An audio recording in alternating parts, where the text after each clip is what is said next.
America ছিল তাদের স্বপ্নের দেশ। ধারণা ছিল একবার সেই দেশের মাটিতে পা রাখলেই বদলে যাবে ভাগ্য। এই আশায় কেউ বিক্রি করেছেন জমি, কেউ ধার দেনা করে তুলে দিয়েছেন লক্ষাধিক টাকা দালালের হাতে। কিন্তু বাস্তবতা ছিল ভয়াবহ। যুক্তরাষ্ট্রের কঠোর অভিবাসন নীতির ফাঁদে পড়ে অবশেষে দেশে ফিরতে হয়েছে নিঃস্ব অবস্থায়। শনিবার সকালে যুক্তরাষ্ট্রের সামরিক বিমান C-7 করে ৩৯ জন বাংলাদেশিকে হজরত শাহজালাল আন্তর্জাতিক বিমানবন্দরে ফেরত পাঠানো হয়েছে। সাম্প্রতিক সময় এক ফ্লাইটে ফেরত পাঠানো বাংলাদেশিদের মধ্যে এটি সর্বোচ্চ সংখ্যা। এমনই ভাগ্য বিড়ম্বিত এক যুবক নোয়াখালীর চৌমুহনীর শাহাদাত হোসেন। অবৈধ পন্থায় আমেরিকা যাওয়ার জন্য তিনি দালালের হাতে তুলে দিয়েছিলেন ৩২ লাখ টাকা। কথা ছিল যেভাবেই হোক তাকে আমেরিকা পৌঁছে দেওয়া হবে, কথাও রেখেছিল দালাল। কিন্তু বিধিবাম। মেক্সিকো সীমান্ত পার হওয়ার পরপরই তিনি পাকড়াও হন পুলিশের হাতে। এরপর আইনি লড়াইয়ে হেরে দেশে ফেরত আসতে হয় তাকে।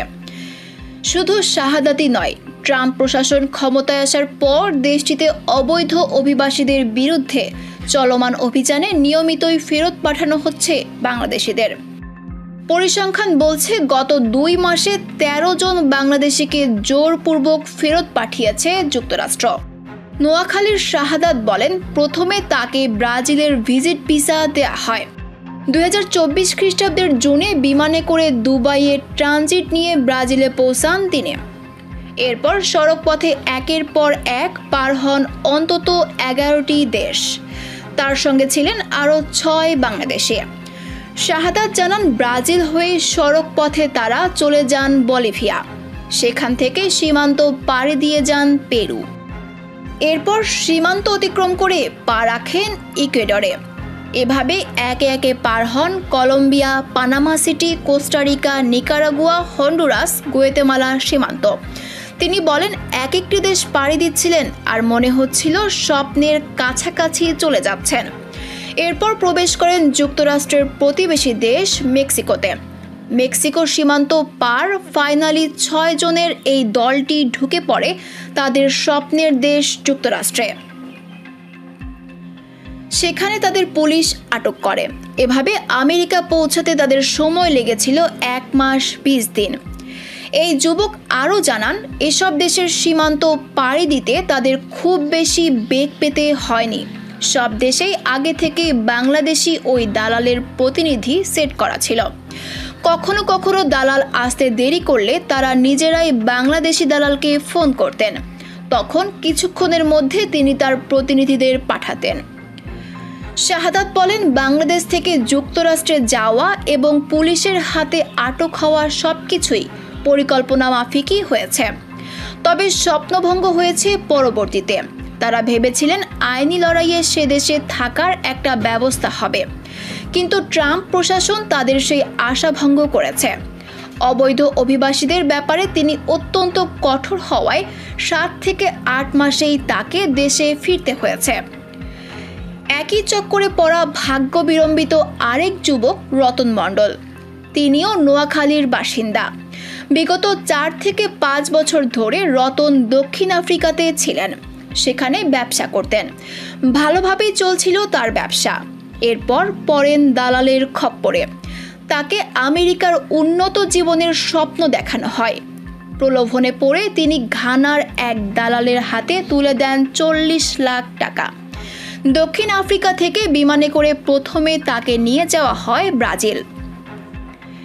এরপর শাহাদাতের মতোই একই রুটে যুক্তরাষ্ট্রে পৌঁছে পুলিশের হাতে ধরা পড়েন। রতন বলেন, প্রত্যেক দেশে যাওয়ার পর দালাল সিন্ডিকেট তাদের হোয়াটসঅ্যাপে ওই দেশে থাকা দালালের ছবি সহ কন্ট্রাক্ট নাম্বার পাঠাতো। আমরা তাদের সঙ্গে যোগাযোগ করে বিভিন্ন দেশ ঘুরে দীর্ঘ সময় পর মেক্সিকান সীমান্ত দিয়ে যুক্তরাষ্ট্রে প্রবেশ করি। তিনি বলেন, প্রত্যেক দেশের দালালের আলাদা টাকা দিতে হয়েছে। এজন্য সব মিলে তার প্রায় ৫০ লাখ টাকা খরচ হয়েছে। এর আগে গত ৩০শে জুলাই ওয়াশিংটনের বাংলাদেশ দূতাবাস এক চিঠিতে পররাষ্ট্র মন্ত্রণালয়কে জানায় ওয়াশিংটন ডিসি থেকে 3 জন বাংলাদেশিকে ফেরত পাঠাচ্ছে যুক্তরাষ্ট্র।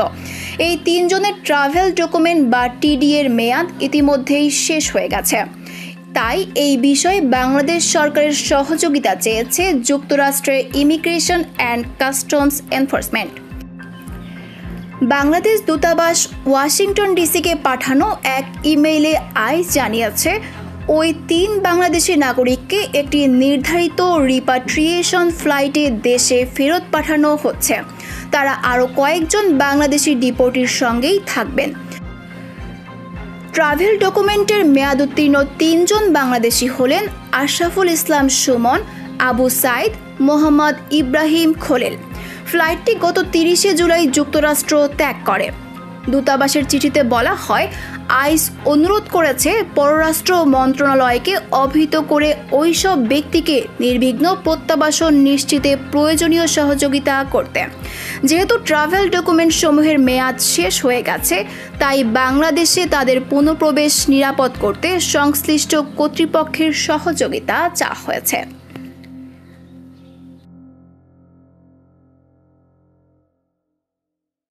Don't forget to like, share and follow Awaz Vidi on Facebook, YouTube and Instagram. For breaking news and more, head over to www.awazvidi.us.